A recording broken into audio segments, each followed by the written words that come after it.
definisi dari syirik ya. Jadi sebelum kita membahas lebih jauh tentang syirik, kita harus paham dulu definisi dari syirik. Ya, syirik yang dimaksud di sini adalah menyamakan selain Allah dengan Allah Subhanahu wa taala dalam rububiyah dan uluhiyah serta asma dan sifatnya. Syekhul Islam Ibnu Taimiyah berkata, syirik ada dua macam. Yang pertama, syirik dalam rububiyah, yaitu menjadikan sekutu selain Allah yang mengatur alam semesta. Kemudian yang kedua adalah syirik dalam uluhiyah, yaitu beribadah kepada selain Allah. Ya, seperti pembagian tauhid ya di pertemuan yang pertama, itu ada tauhid rububiyah dan tauhid uluhiyah. Ya, kemudian tauhid asma wa sifat.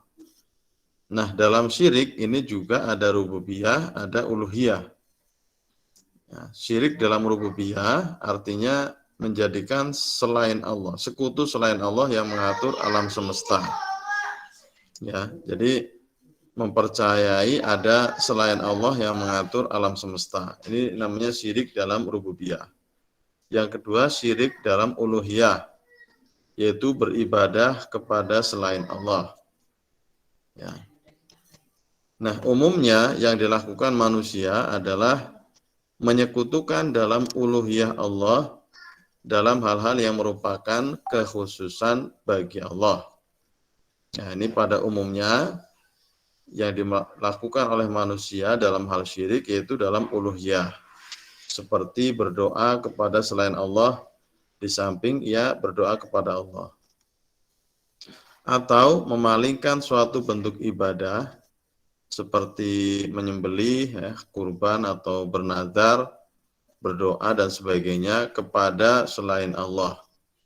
Nah, ini namanya syirik dalam uluhiyah. Ya. Karena itu barang siapa menyembah dan berdoa kepada selain Allah, berarti ia meletakkan ibadah tidak pada tempatnya dan memberikannya kepada yang tidak berhak, dan itu merupakan kezaliman yang paling besar. Ya, sebagaimana dalam firman Allah, A'udzubillahi minasyaitonirrajim, innasyirka ladzulmun azim. Sesungguhnya menyekutukan Allah adalah benar-benar kezaliman yang besar. Nah, ini ada di surat Luqman ayat 13. Ya, kita sudah membahas waktu itu arti zolim, yaitu menempatkan sesuatu tidak pada tempatnya. Ya.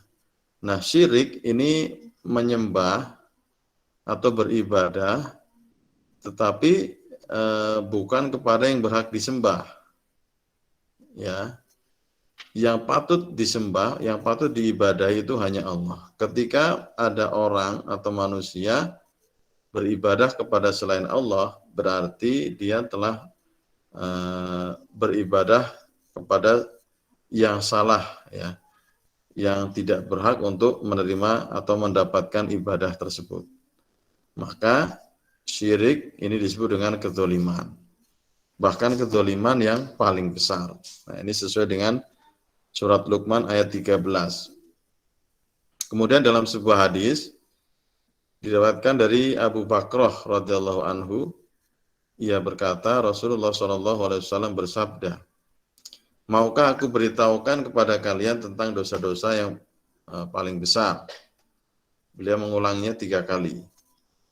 Jadi Rasulullah pernah bertanya kepada para sahabat, ya, tentang dosa-dosa yang paling besar. Maka para sahabat menjawab, tentu saja wahai Rasulullah. Beliau bersabda, yaitu syirik kepada Allah, durhaka kepada kedua orang tua. Nah, ketika itu beliau bersandar, lalu beliau duduk tegak seraya bersabda, dan ingatlah yang ketiga adalah perkataan dusta. Ya, kemudian perawi hadis berkata, beliau terus mengulanginya hingga kami berharap beliau diam. Beliau mengulang-ulang hadis ini, ya, menjelaskan bahwa yang paling besar, ya, ini yang pertama adalah syirik kepada Allah. Ya, jadi para ulama sepakat bahwa syirik adalah dosa yang terbesar. Ya. Kemudian dilanjutkan di urutan kedua adalah durhaka kepada kedua orang tua. Nah ini bahaya perbuatan syirik. Ya. Contoh-contoh perbuatan syirik. Di antaranya adalah orang yang memohon atau berdoa kepada orang yang sudah mati. Baik itu dari kalangan nabi, wali, maupun yang lainnya. Perbuatan ini adalah perbuatan syirik, ya, berdoa atau memohon kepada selain Allah, seperti berdoa meminta suatu hajat, atau isti'anah meminta pertolongan, atau istighosah meminta pertolongan di saat sulit kepada orang mati, baik itu kepada nabi atau wali, habib, kiai, jin maupun kuburan keramat, ya, atau minta rizki, meminta kesembuhan penyakit dari mereka, atau kepada pohon dan lainnya selain Allah. Ini semua adalah syirik akbar atau syirik besar. Ini contoh-contoh dari perbuatan syirik. Kemudian bentuk-bentuk syirik, ya secara umum terbagi menjadi dua, ya ada syirik besar dan syirik kecil. Yang pertama syirik besar, yaitu yang memalingkan suatu bentuk ibadah kepada selain Allah. Nah, syirik besar ini bisa mengeluarkan pelakunya dari agama Islam dan menjadikannya kekal di dalam neraka jika ia meninggal dunia dan belum bertaubat daripadanya. Nah, ini untuk syirik besar. Ya, beribadah kepada selain Allah. Ini akan mengeluarkan pelakunya dari Islam. Orang akan murtad, ya, ketika dia melakukan syirik besar. Dan dia ketika meninggal belum bertobat, nanti akan kekal di dalam neraka. Ya, seperti berdoa kepada selain Allah atau mendekatkan diri kepadanya dengan penyembelihan kurban atau nazar untuk selain Allah, baik untuk kuburan, jin atau setan dan lainnya. Ya, atau seseorang takut kepada orang mati yang dia, ya, menurut perkiraannya akan membahayakan dirinya, atau mengharapkan sesuatu kepada selain Allah yang tidak kuasa memberikan manfaat maupun mudarat. Ya, ini beberapa bentuk-bentuk syirik besar. Ya, menyembelih kurban tapi bukan untuk Allah. Ya, bentuknya seperti apa? Misalnya, ya kalau berkurban di hari raya Idul Adha itu jelas karena perintah Allah, ya, menyembelih hewan kurban ditujukan untuk Allah Subhanahu wa taala, untuk mendekatkan diri kepada Allah. Ya. Tapi ketika menyembelih hewan dipersembahkan untuk selain Allah, nah, itu yang termasuk syirik besar. Ya, menyembelih kambing tapi niatnya untuk dipersembahkan kepada penunggu pohon misalnya, atau supaya mendapat keselamatan, ya, mengorbankan kambing, nanti kepalanya dikubur misalnya di pojokan bangunan yang ia miliki dan lain sebagainya. Artinya penyembelihannya itu bukan karena Allah, tapi ditujukan kepada selainnya. Nah, ini termasuk syirik besar. Seseorang yang meminta sesuatu kepada selain Allah, di mana tidak ada manusia pun yang mampu memberikannya selain Allah, seperti memenuhi hajat dan menghilangkan kesulitan. Nah, meminta pertolongan kepada orang pintar, ya, meminta supaya dihilangkan kesulitannya atau dipenuhi hajatnya. Kalau mintanya kepada manusia, mintanya kepada selain Allah, maka itu termasuk perbuatan syirik. Syirik besar ini ada 4 macam secara umum, ya. Ada syirik dalam doa, syirik niat, syirik ketaatan, dan syirik mahabbah. Ya, syirik doa ini di samping dia berdoa kepada Allah, juga berdoa kepada selainnya. Nah, ini syirik doa. Kemudian syirik niat, yaitu keinginan dan tujuan menunjukkan suatu ibadah untuk selain Allah Subhanahu wa taala. Dia sholat, ya dia beribadah, tapi tujuannya bukan karena Allah, karena yang lain. Nah, itu juga termasuk syirik dalam niat. Kemudian syirik dalam ketaatan, yaitu mentaati kepada selain Allah dalam hal bermaksiat kepada Allah. Yang keempat ada syirik mahabbah atau kecintaan, yaitu menyamakan selain Allah dengan Allah dalam hal kecintaan. Ya, jadi mencintai selain Allah ya sama dengan cintanya kepada Allah, atau bahkan melebihi cintanya kepada Allah. Ini juga termasuk syirik dalam mahabbah. Nah, bentuk syirik yang kedua adalah syirik kecil atau syirik asghar.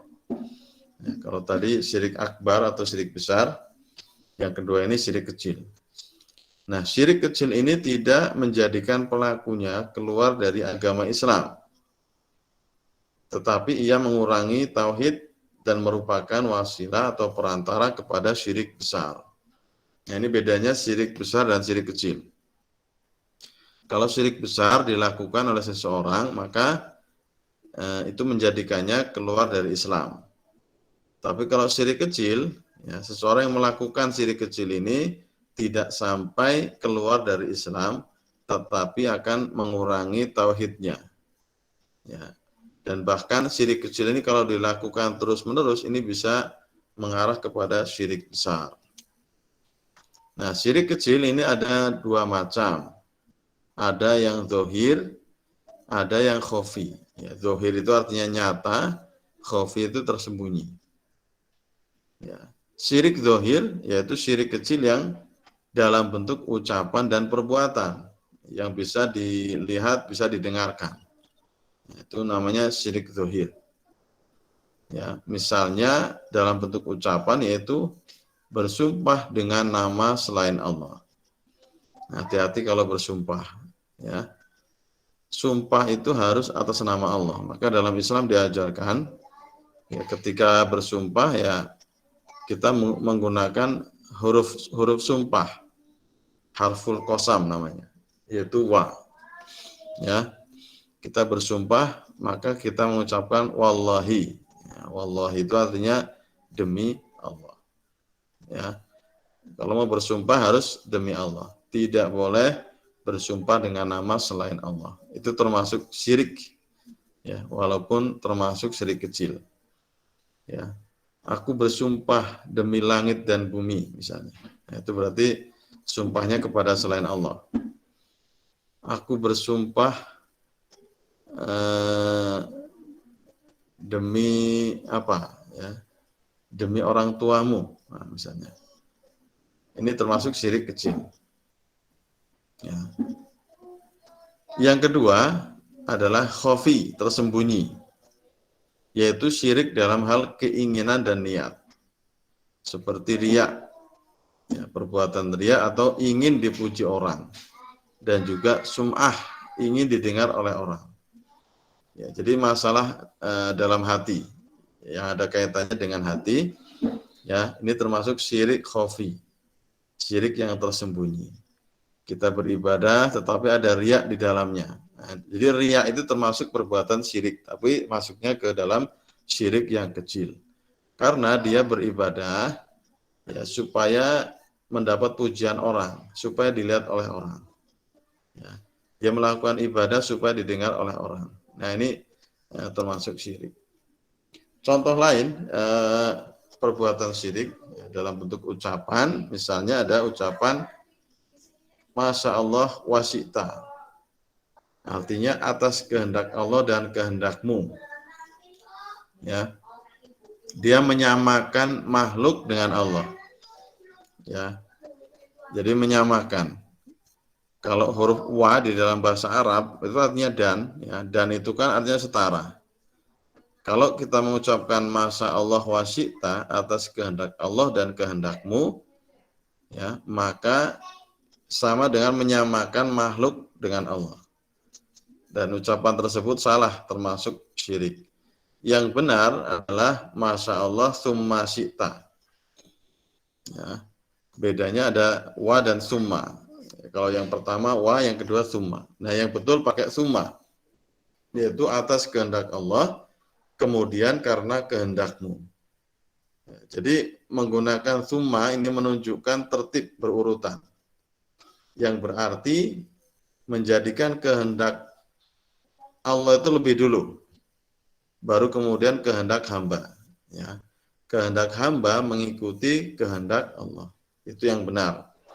Ya, Masya Allah summa syi'ta. Jadi jangan mengatakan Masya Allah wa syi'ta. Oh ini semua ada kehendak Allah dan juga kehendakmu. Artinya menyetarakan. Itu tidak boleh. Oh ini adalah kehendak Allah, kemudian karena kehendakmu. Jadi ada urutan. Allah dulu, kemudian makhluk. Adapun contoh syirik dalam perbuatan, yaitu seperti memakai gelang, benang, dan sejenisnya, yang diyakini bisa mengusir atau menangkal mara bahaya. Seperti menggantungkan jimat karena takut dari ain atau mata jahat atau lainnya. Jika seseorang meyakini bahwa kalung, benang, atau jimat itu sebagai penyerta untuk menolak mara bahaya dan menghilangkannya, maka perbuatan ini adalah syirik asghar atau syirik kecil. Karena Allah tidak menjadikan sebab-sebab hilangnya mara bahaya dengan hal-hal tersebut. Nah, ini kalau niatnya benang atau kalung yang dipakai ini hanya sebagai perantara, ya, perantara untuk menolak mara bahaya, maka itu perbuatan syirik kecil.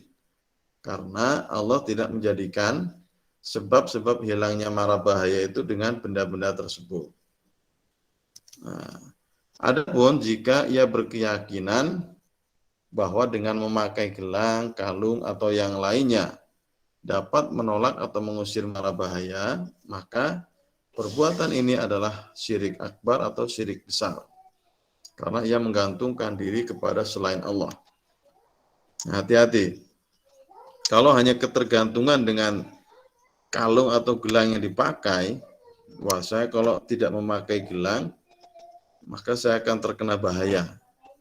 Saya kalau tidak memakai kalung ini, maka saya akan mendapat celaka. Nah, berarti dia menggantungkan diri kepada benda-benda tersebut, maka itu termasuk syirik besar. Ya, itu bedanya. Yang pertama, dia memakai gelang atau kalung, tapi hanya meyakini ini perantara. Yang menolong saya itu Allah, tapi perantaranya adalah melalui gelang atau kalung ini. Nah, itu juga sama-sama syirik, tetapi dia termasuk syirik yang kecil. Ya, tapi kalau menggantungkan diri kepada benda tersebut, maka itu termasuk syirik besar. Termasuk juga dalam syirik, yaitu seseorang yang melakukan amal untuk kepentingan duniawi. Ya, melakukan ibadah, melakukan amal soleh, tapi niatnya hanya untuk mendapatkan harta benda. Ya, dalam sebuah hadis disampaikan, ya, celakalah hamba dinar, celakalah hamba dirham, celakalah hamba komisah, celakalah hamba komilah atau sejenis pakaian yang terbuat dari sutra. Jika diberi ia senang, tapi jika tidak diberi ia marah.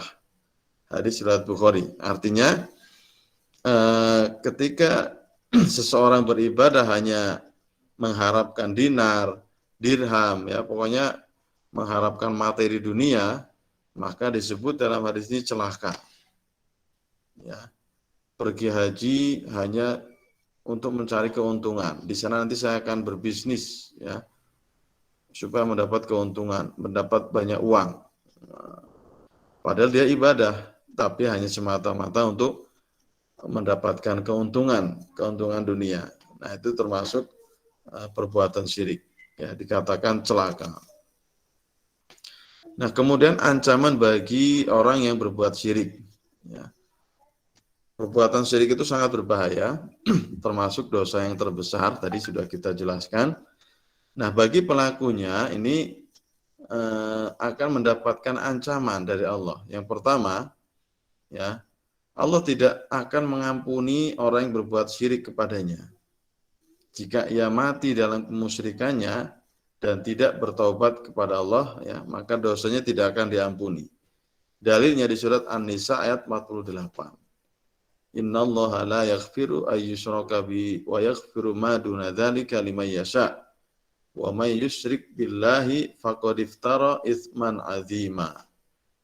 Sesungguhnya Allah tidak akan mengampuni dosa syirik dan Dia mengampuni segala dosa yang selain dari syirik itu bagi siapa yang dikehendakinya. Barang siapa yang mempersekutukan Allah atau berbuat syirik, maka sungguh ia telah berbuat dosa yang besar. Nah, ini ancaman yang pertama, ya, orang yang melakukan syirik dosanya tidak akan diampuni oleh Allah. Ya, jika sampai meninggalnya dia tidak bertaubat. Yang kedua, orang yang berbuat syirik diharamkan masuk surga. Ya, sesungguhnya orang yang mempersekutukan sesuatu dengan Allah, maka pasti Allah mengharamkan surga kepadanya dan tempatnya adalah neraka. Tidaklah ada bagi orang-orang zalim itu seorang penolong pun. Surat Al-Maidah ayat 72. Ya, ini menegaskan bahwa orang yang berbuat musyrik, ya, berbuat syirik kepada Allah, maka diharamkan masuk ke surga. Ya, kalau diharamkan masuk surga berarti akan dimasukkan ke dalam neraka. Kemudian yang ketiga, ancaman bagi pelaku syirik menghapuskan pahala seluruh amal kebaikan. Ya, seandainya mereka mempersekutukan Allah, niscaya lenyaplah dari mereka amalan yang telah mereka kerjakan. Surat Al-An'am ayat 88. Kemudian dalam firman Allah yang lain, dan sesungguhnya telah diwahyukan kepadamu dan kepada nabi-nabi sebelummu, jika kamu mempersekutukan Allah, niscaya akan hapus amalmu dan tentulah kamu termasuk orang-orang yang merugi. Ya, jadi amal perbuatan itu akan hilang, lenyap, ya, karena perbuatan syirik. Jadi sia-sia amal yang telah banyak dilakukan, ya, karena perbuatan syirik, maka terhapus sudah semua amalannya. Dua ayat ini menjelaskan siapa yang mati dalam keadaan musyrik, maka seluruh amal kebaikan yang pernah dilakukannya akan dihapus oleh Allah. Ya, seperti sholat, puasa, sedekah, silaturahim, menolong fakir miskin dan lainnya. Semuanya akan dihapus karena perbuatan syirik yang dilakukan. Ya,